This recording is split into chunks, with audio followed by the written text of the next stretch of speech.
ನಮ್ಮ ಹಳ್ಳಿಯಲ್ಲಿ ಕಾಗೆ ಮತ್ತು ಗುಬ್ಬಚ್ಚಿಯದು ಗಾಢ ಸ್ನೇಹ.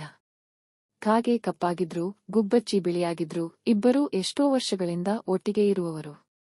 ಒಂದು ದಿನ ಹಳ್ಳಿಗೆ ಹಬ್ಬ ಬಂದಿತ್ತು. ಎಲ್ಲೆಲ್ಲೂ ಜನ ಹುಷಾರಾಗಿದ್ದರು.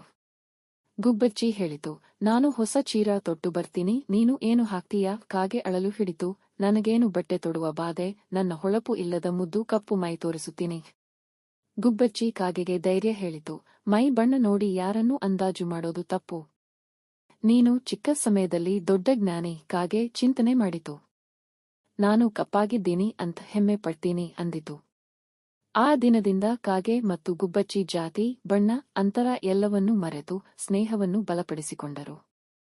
ಹಬ್ಬದಲ್ಲಿ ಇಬ್ಬರೂ ಒಟ್ಟಿಗೆ ಹೆಜ್ಜೆ ಹಾಕಿ, ಹಾಡಿ, ಕುಣಿದು ಮಜಾ ಮಾಡಿದರು. ಈ ಕತೆ ನಮಗೆ ಕಲಿಸುತ್ತದೆ, ಬಣ್ಣ, ರೂಪ, ಜಾತಿ ಮುಖ್ಯವಲ್ಲ, ನಿಜವಾದ ಸ್ನೇಹವೇ ದೊಡ್ಡದು.